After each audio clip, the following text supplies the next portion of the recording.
Welcome to SK குக்கிங்க. இன்றைக்கி என்னோடய ஸ்டைலில் தாங்க முட்டை பிரியாணி செய்ய போகிறேன். அது எப்படி செய்யலான்றதை பார்க்கலாம் வாங்க. அதுக்கு ஒரு குக்கரில் 2 முட்டையை நான் வேக வச்சு ஏற்கனவே எடுத்து வச்சுருக்கேங்க. அதை கொஞ்சோண்டு எண்ணெய் ஊற்றி அந்த முட்டையை அதில் போட்டுக்கோங்க. குழம்பு மிளகாத்தூள் வீட்டில் அரைச்ச பொடி இருந்தது, அதில் 1 டேபிள் ஸ்பூன் போட்டு அந்த முட்டையை நல்லா ஃப்ரை பண்ணி எடுத்து தனியாக வச்சுக்கோங்க. அதே குக்கரில் ஒரு 4 பச்சை மிளகாய் நீட்டு வாக்கத்தில் கட் பண்ணி போட்டிருக்கேங்க. அதோடு சேர்ந்துட்டு ஒரு 2 பெரிய வெங்காயம் மெலிசாக கட் பண்ணி அதையும் இதில் போட்டு நல்லா வதக்கிக்கோங்க.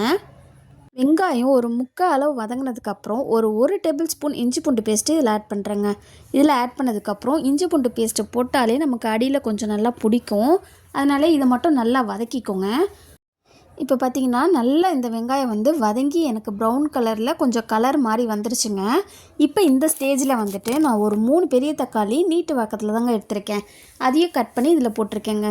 இதுக்கு போட்டுட்டு இதுக்கு தேவையான சால்ட்டு நம்ம இப்பயே ஆட் பண்ணிக்கலாங்க. இந்த தக்காளி வெங்காயத்தில் போட்டு நல்லா வதக்கினீங்கன்னா அப்போ தான் நல்லா வெங்காய தக்காளி நல்லா வதங்கி ஜூஸியாக தொக்காட்டம் வருங்க.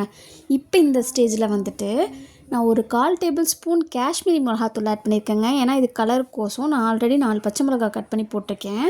அதில் 1 டேபிள் ஸ்பூன் கரம் மசாலா, ஒரு 1/4 டேபிள் ஸ்பூன் மஞ்சத்தூளை ஆட் பண்ணியிருக்கேங்க. இப்போ இதோட சேர்த்து நல்லா வதக்கினதுக்கப்புறம் ஒரு கை அளவு கொத்தமல்லி புதினாவும் நான் இதில் சேர்த்து பாதியாக போட்டு இதில் நல்லா வதக்கி வச்சுருக்கேங்க.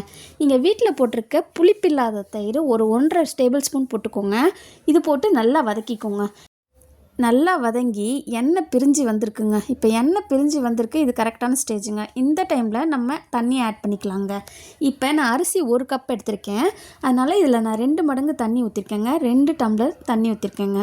இப்போ நல்லா கொதி வரட்டுங்க. அப்படியே ஃபுல்லே வச்சுட்டு நல்லா கொதிக்கட்டுங்க. மூடி போட்டு வச்சுருங்க. மூடி போட்டு வச்சதுக்கப்புறம் ஒரு கொஞ்ச நேரம் கழித்து பார்த்திங்கன்னா நல்லா கொதிக்க ஆரம்பிச்சிருக்கும்.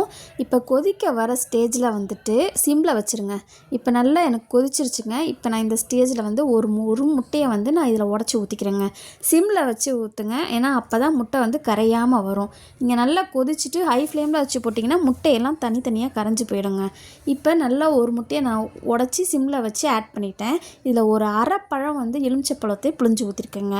இப்போ நான் 1 கப் அளவு அரிசி ஏற்கனவே ஊற வச்சுருக்கேன். நான் வீட்டில் சாப்பாட்டுக்கு செய்கிற அரிசி தாங்க இதில் நான் யூஸ் பண்ணியிருக்கேன்.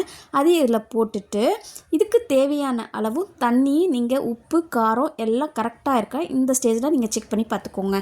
நம்ம ஆல்ரெடி பொரித்து வச்சுருக்க முட்டையும் நான் இதில் சேர்த்துருக்கேங்க. சேர்த்துட்டு ஒரு 3 விசிலுங்க ஃபுல்லாக வச்சு விட்டுருங்க. 3 விசில் கழித்து எடுத்து பார்த்திங்கன்னா நம்மளோட முட்டை பிரியாணி சூப்பராக ரெடியாக இருக்குங்க. என்னோடய ஸ்டைலில் முட்டை பிரியாணி சூப்பராக ரெடி ஆயிடுச்சுங்க. இது நல்லா ஜூஸியாக சாப்பிட்றது சூப்பராக இருந்தது. இந்த வீடியோ உங்களுக்கு பிடிச்சதுன்னா லைக் பண்ணுங்கள், ஷேர் பண்ணுங்கள், கமெண்ட் பண்ணுங்கள், சப்ஸ்கிரைப் பண்ணுங்கள். கூடவே பெல் பட்டனை கிளிக் பண்ணுங்கள். பாய்.